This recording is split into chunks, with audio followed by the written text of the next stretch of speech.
드디어 흙을 뚫고 작은 새싹이 고개를 내밀었습니다.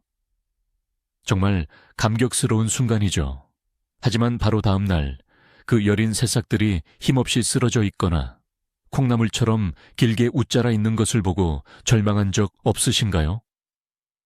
사실 씨앗이 발아한 직후에 2, 3주가 모종의 평생 건강을 좌우하는 가장 위험하고도 중요한 시기입니다. 많은 분들이 새싹만 틔우면 다 된 것이라고 착각하시죠.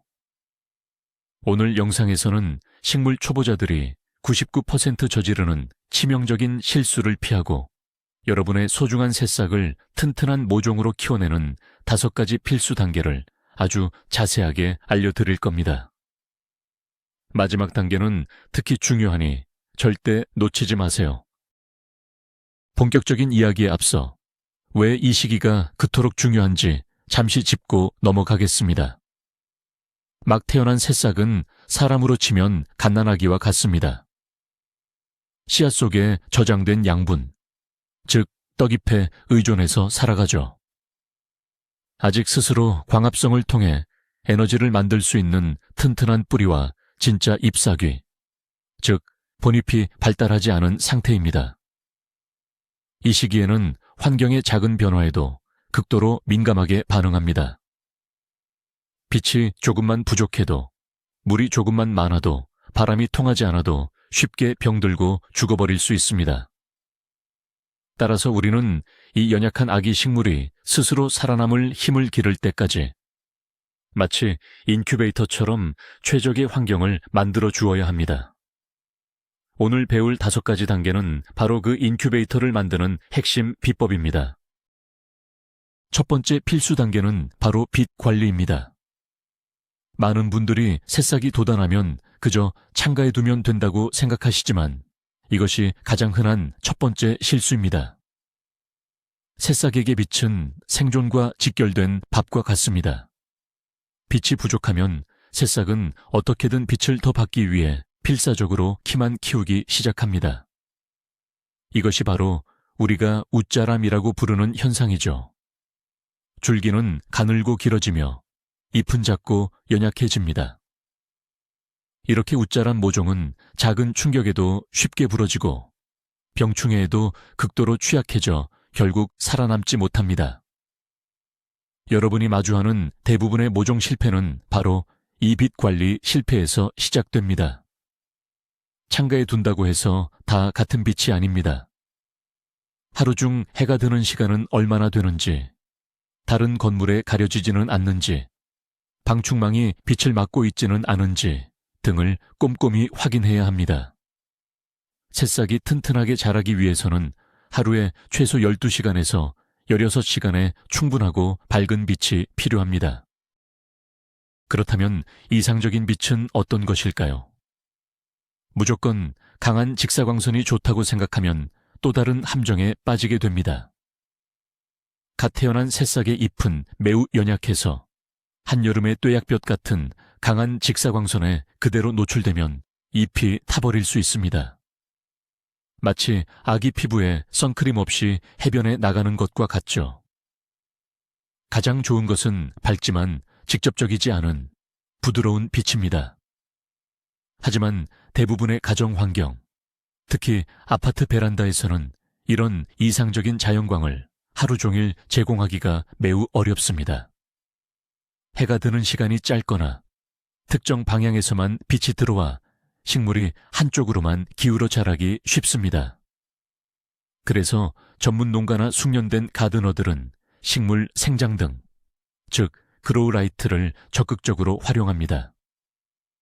이것은 단순히 어두운 곳을 밝히는 조명이 아니라 식물 성장에 필요한 특정 파장의 빛을 제공하는 인공 태양입니다. 초기 투자 비용이 들 수 있지만 튼튼한 모종을 안정적으로 키우고 싶다면 가장 확실한 투자라고 할 수 있습니다. 식물 생장등을 사용하기로 결정했다면 몇 가지 중요한 점을 기억해야 합니다. 첫째, 조명과 새싹 사이의 거리입니다. 너무 멀면 빛의 효율이 떨어져 웃자람을 막을 수 없고 너무 가까우면 열 때문에 잎이 손상될 수 있습니다. 일반적으로 LED 식물 생장 등의 경우 새싹의 끝부분에서 약 10에서 15cm 정도의 거리를 유지하는 것이 좋습니다. 식물이 자람에 따라 조명의 높이도 함께 조절해 주어야 합니다. 둘째, 조명을 켜두는 시간입니다. 앞서 말씀드린 것처럼 하루에 최소 12시간, 이상적으로는 14시간에서 16시간 정도 켜두는 것이 좋습니다. 타이머 콘센트를 활용하면 매일 정해진 시간에 자동으로 켜고 끌 수 있어 매우 편리합니다. 식물도 밤에는 쉬어야 하므로 24시간 내내 빛을 주는 것은 피해야 합니다. 마지막으로 빛의 색상인데 청색광은 잎과 줄기의 성장을, 적색광은 개화와 결실을 촉진합니다. 모종 시기에는 잎과 줄기를 튼튼하게 키우는 것이 중요하므로 청색광의 비율이 높은 풀 스펙트럼 조명을 선택하는 것이 가장 효과적입니다. 자연광을 이용하든 식물 생장 등을 이용하든 절대 잊지 말아야 할 아주 간단하지만 중요한 습관이 있습니다. 바로 하루에 한두 번씩 모종 트레이의 방향을 돌려주는 것입니다. 식물은 빛이 오는 방향으로 자라는 굴광성이라는 특성을 가지고 있습니다. 만약 빛이 항상 한쪽에서만 들어온다면 모든 새싹이 그쪽으로만 기울어져 자라게 됩니다. 이렇게 되면 줄기가 곧게 자라지 못하고 비스듬하게 약해지며 빛을 받지 못하는 반대편 잎은 성장이 더뎌집니다. 이것은 매우 사소해 보이지만 전체적인 균형과 건강에 큰 영향을 미칩니다. 아침에 한 번, 저녁에 한 번 트레이를 180도 돌려주는 것만으로도 모든 새싹이 빛을 골고루 받아 곧고 튼튼하게 자라도록 유도할 수 있습니다. 이것은 마치 우리가 운동할 때 몸의 좌우 균형을 맞추는 것과 같은 원리입니다. 아주 작은 노력으로 큰 차이를 만들어내는 핵심 비법이니 오늘부터 바로 실천해 보세요. 두 번째 필수 단계는 물주기입니다. 빛 관리만큼이나, 아니 어쩌면 그 이상으로 초보자들이 가장 많이 실패하는 부분이 바로 물주기입니다. 식물이 마를까봐 걱정되는 마음에 매일같이 물을 듬뿍 주는 분들이 정말 많습니다. 하지만 이것은 새싹을 사랑하는 것이 아니라 사실상 익사시키는 행위입니다. 과습, 즉 흙이 항상 축축하게 젖어 있는 상태는 새싹에게 치명적입니다. 흙 속에 공기가 통할 틈이 없으면 뿌리가 숨을 쉴 수 없게 되고 결국 썩어버립니다.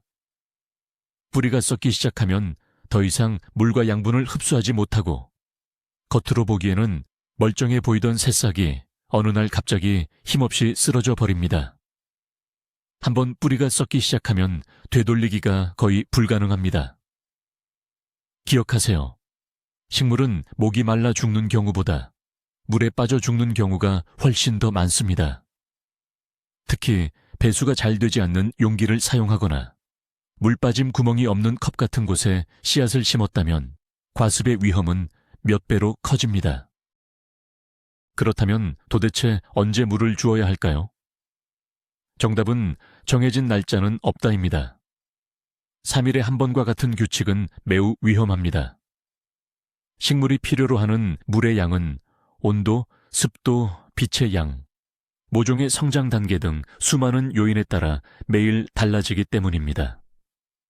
물을 주기 전에 반드시 흙의 상태를 확인하는 습관을 들여야 합니다. 가장 간단하고 확실한 방법은 손가락으로 흙을 직접 만져보는 것입니다. 흙의 표면뿐만 아니라 손가락 첫 번째 마디 정도까지 찔러 넣어 속흙의 상태를 확인하세요. 흙 표면이 말라 보여도 속은 여전히 축축한 경우가 많습니다. 속흙까지 보송보송하게 말랐을 때가 바로 물을 줄 타이밍입니다. 또 다른 유용한 방법은 모종 트레이의 무게를 느껴보는 것입니다. 물을 흠뻑 준 직후에 트레이를 들어보고 그 무게를 기억해 두세요. 그리고 며칠 뒤 다시 들어보았을 때 눈에 띄게 가벼워졌다면 흙 속의 수분이 많이 증발했다는 신호입니다. 이 두 가지 방법을 함께 사용하면 물주기 실수를 크게 줄일 수 있습니다. 물을 주기로 결정했다면 이제는 어떻게 줄 것인지가 중요합니다. 작은 새싹에게 일반 물뿌리개로 위에서 물을 세게 부어버리면 어떻게 될까요? 여린 줄기가 부러지거나 흙이 파여 뿌리가 드러날 수 있습니다. 또한 잎과 줄기에 물이 계속 묻어 있으면 곰팡이 병의 원인이 되기도 합니다. 따라서 새싹에게 물을 줄 때는 몇 가지 기술이 필요합니다. 가장 추천하는 방법은 저면 관수입니다. 물 빠짐 구멍이 있는 모종 포트나 트레이를 물을 채운 다른 큰 용기에 담가두는 방식입니다. 이렇게 하면 흙이 아래에서부터 필요한 만큼의 물을 모세관 현상으로 천천히 빨아올리게 됩니다. 뿌리에 직접적으로 수분이 공급되고 잎이나 줄기에 물이 닿지 않아 병을 예방할 수 있죠. 흙 표면이 충분히 젖었다고 느껴지면 트레이를 꺼내 물기를 빼주면 됩니다. 만약 저면 관수가 어려운 상황이라면 아주 미세한 물줄기가 나오는 분무기나 소스병 등을 이용해 흙 표면에만 조심스럽게 물을 뿌려주는 것이 좋습니다. 핵심은 부드럽게, 그리고 흙에만 주는 것입니다. 물주기에서 많은 분들이 간과하는 마지막 디테일은 바로 물의 온도입니다. 우리는 보통 아무 생각 없이 차가운 수돗물을 바로 식물에게 주곤 합니다. 하지만 생각해 보세요. 따뜻한 흙 속에서 성장하던 여린 뿌리에 갑자기 얼음장처럼 차가운 물이 닿으면 어떻게 될까요? 뿌리는 엄청난 스트레스를 받게 됩니다. 이를 콜드 쇼크라고 부르는데 심한 경우 뿌리의 활동이 일시적으로 멈추거나 손상될 수 있습니다. 이는 새싹의 성장을 더디게 만드는 숨겨진 원인 중 하나입니다. 해결책은 매우 간단합니다. 물을 주기 전에 미리 받아두어 실온과 비슷한 온도로 만들어주는 것입니다. 하루 정도 미리 물을 받아두면 수돗물에 포함된 소독 성분인 염소도 자연스럽게 날아가기 때문에 일석이조의 효과를 볼 수 있습니다. 이 작은 배려가 여러분의 새싹을 훨씬 더 건강하게 만들 수 있습니다. 물의 양, 시기, 방법, 그리고 온도까지 이 네 가지를 모두 고려할 때 비로소 완벽한 물주기라고 할 수 있습니다. 세 번째 필수 단계는 공기 순환입니다. 빛과 물만큼이나 중요하지만 많은 초보 가드너들이 완전히 놓치고 있는 부분이 바로 바람입니다. 씨앗을 발화시킬 때 우리는 보통 습도 유지를 위해 비닐이나 플라스틱 덮개를 씌워둡니다. 발에는 높은 습도가 도움이 되지만 새싹이 돋아난 후에도 이 덮개를 계속 씌워두는 것은 매우 위험합니다. 공기가 통하지 않는 고온다습한 환경은 곰팡이가 번식하기에 최적의 조건이기 때문입니다. 특히 새싹 시기에 가장 무서운 병 중 하나인 모잘록병은 바로 이런 환경에서 발생합니다. 모잘록병은 곰팡이균이 흙과 맞닿은 새싹의 줄기 부분을 공격하여 마치 잘록하게 허리가 잘린 것처럼 만들고 결국 쓰러져 죽게 만드는 병입니다. 한번 발생하면 주변으로 빠르게 번지기 때문에 한순간에 애써 키운 모든 새싹을 잃을 수도 있습니다. 예방이 최선의 방법이며 그 핵심은 바로 원활한 공기 순환입니다. 모잘록병과 같은 곰팡이 질병을 예방하기 위해 우리는 무엇을 해야 할까요? 답은 간단합니다. 공기를 움직여주는 것입니다. 새싹이 돋아나기 시작하면 즉시 플라스틱 덮개를 제거하거나 최소한 낮 동안에는 열어두어 공기가 통하게 해주어야 합니다. 실내에서 모종을 키우는 경우 창문을 살짝 열어 환기를 시키거나 아주 약한 바람을 내는 소형 선풍기를 멀리서 틀어주는 것이 큰 도움이 됩니다. 여기서 중요한 것은 아주 약한 바람이라는 점입니다. 강한 바람은 오히려 새싹의 수분을 빼앗아 말라 죽게 할 수 있습니다. 선풍기를 회전 모드로 설정하여 직접적인 바람이 아닌 실내 공기 전체가 부드럽게 순환되는 느낌으로 만들어주는 것이 가장 이상적입니다. 이렇게 공기를 순환시켜주면 흙 표면이 너무 축축하게 유지되는 것을 막아주고 잎이 주변의 습도를 낮춰 곰팡이 포자가 자리 잡기 어려운 환경을 만들 수 있습니다.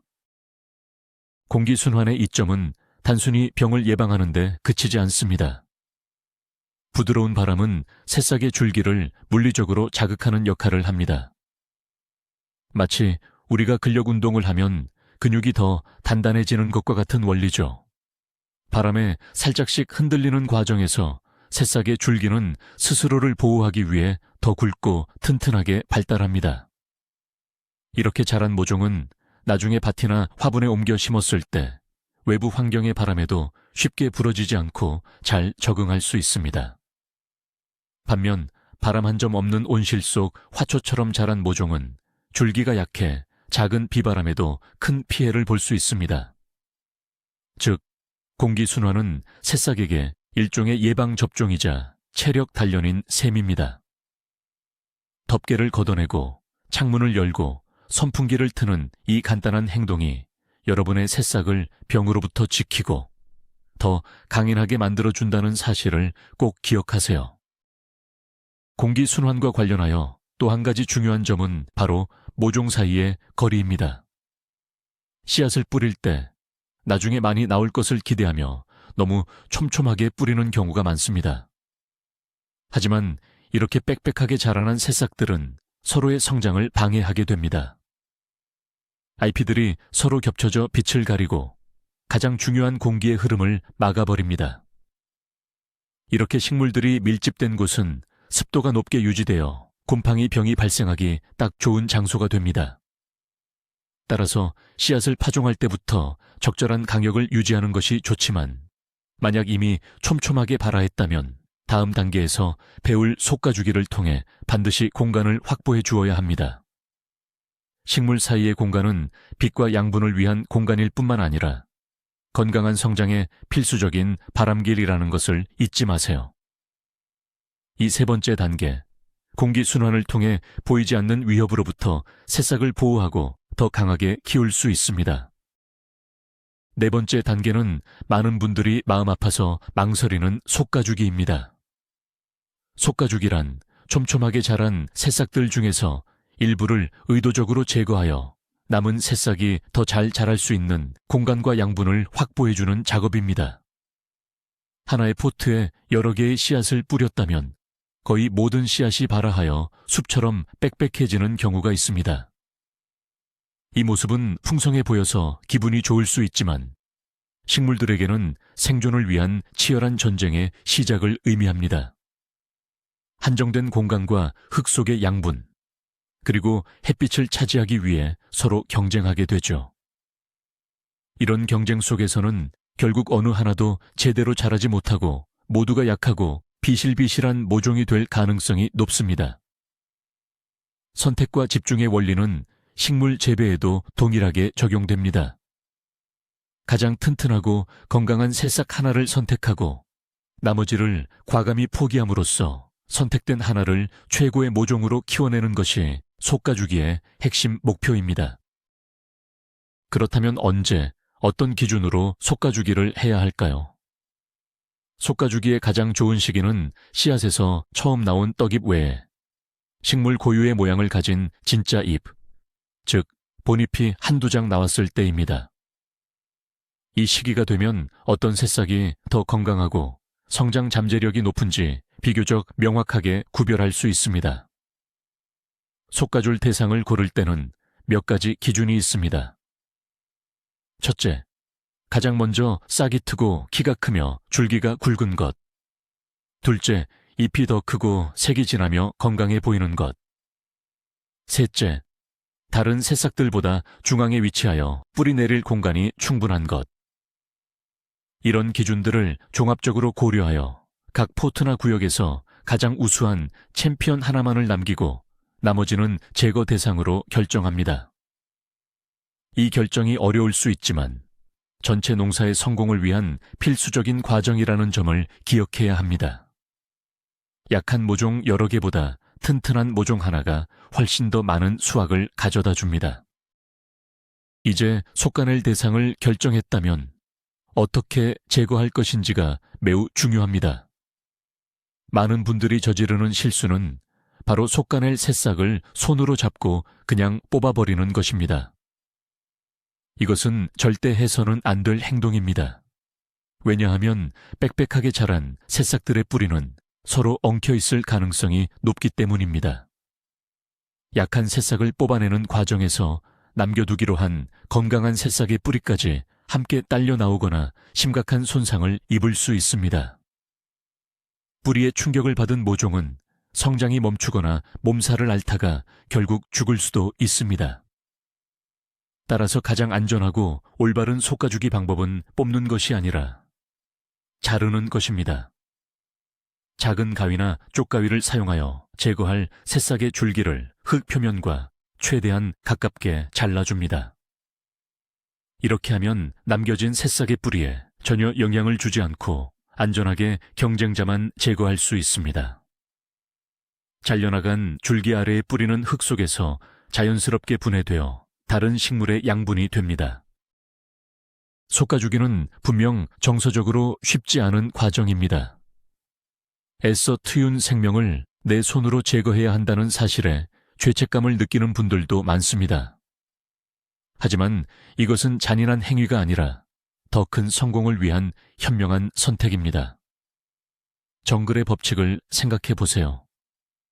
자연은 가장 강한 개체에게 자원을 몰아주어 종족의 번성을 꾀합니다. 우리는 가드닝을 통해 그 자연의 법칙을 인위적으로 그리고 효과적으로 적용하는 것입니다.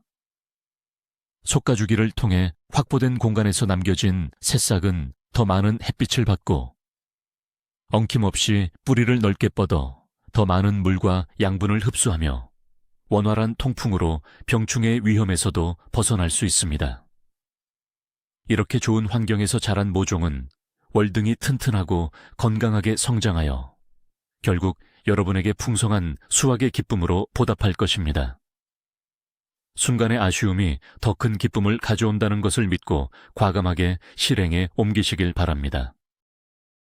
마지막 5번째 단계는 첫 영양 공급과 경화 과정입니다. 많은 분들이 새싹에게 언제부터 비료를 주어야 할지 궁금해합니다. 씨앗을 심자마자 영양제를 주는 분들도 있는데 이는 오히려 독이 될 수 있습니다. 막 발아한 새싹은 씨앗에 저장된 양분, 즉 떡잎의 양분으로 살아갑니다. 이 시기에 외부에서 비료를 주면 너무 과한 양분에 오히려 뿌리가 손상될 수 있습니다. 비료를 주기 시작해야 하는 신호는 바로 본잎입니다. 떡잎이 아닌 진짜 잎이 2-3장 이상 활발하게 자라기 시작하면 씨앗 속 양분이 거의 소진되었다는 의미입니다. 이때부터 식물은 본격적으로 광합성과 뿌리를 통해 외부에서 양분을 흡수해야 합니다. 이것이 바로 우리가 첫 비료를 주어야 할 타이밍입니다. 아기에게 이유식을 시작하는 것과 같은 이치라고 생각하시면 쉽습니다. 너무 이르지도 너무 늦지도 않게 적절한 시기에 영양 공급을 시작하는 것이 중요합니다.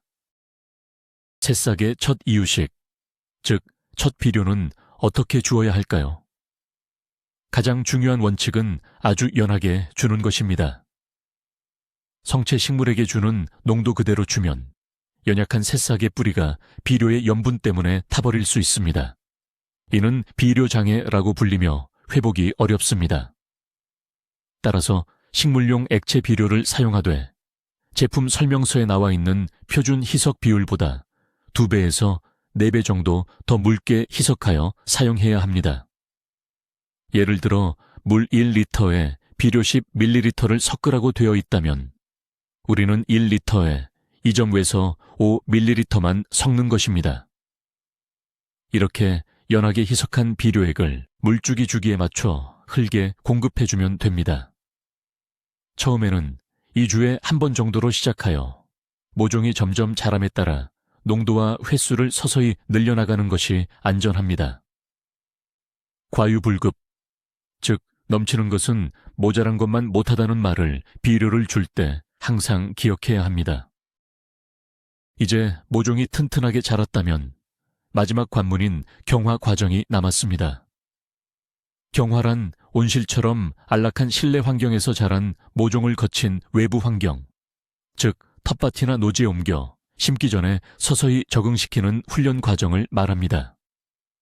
실내에서 자란 모종은 강한 햇빛, 바람, 급격한 온도 변화 등에 대한 내성이 전혀 없습니다. 이런 모종을 아무런 준비 없이 갑자기 밖에 내놓으면 강한 자외선에 잎이 타버리고 바람의 줄기가 꺾이며 밤의 찬 기온에 냉해를 입어 결국 죽게 됩니다. 이를 몸살이라고 부르는데 이 몸살을 최소화하고 모종의 생존율을 높이기 위해 반드시 경화 과정이 필요합니다. 이것은 군인이 자대 배치를 받기 전에 혹독한 훈련을 받는 것과 같습니다. 이 훈련을 거쳐야만 모종은 진짜 세상에서 살아남을 수 있는 강인함을 갖추게 됩니다. 경화 과정은 보통 정식하기 일주일에서 2주일 전부터 시작하며 점진적으로 외부 환경에 노출시키는 방식으로 진행됩니다. 첫째 날에는 바람이 없고 그늘진 곳에 한두 시간 정도만 내놓습니다. 둘째 날에는 시간을 3, 4시간으로 늘리고 오전에 부드러운 햇빛을 잠시 받게 합니다. 이렇게 매일 노출 시간을 늘리고 햇빛을 받는 강도도 점차 높여갑니다. 후반부에는 밤에도 밖에 두어 밤의 서늘한 기온에도 적응하도록 훈련시킵니다. 이 과정 동안 흙이 평소보다 빨리 마를 수 있으니 물 관리에 더욱 신경 써야 합니다.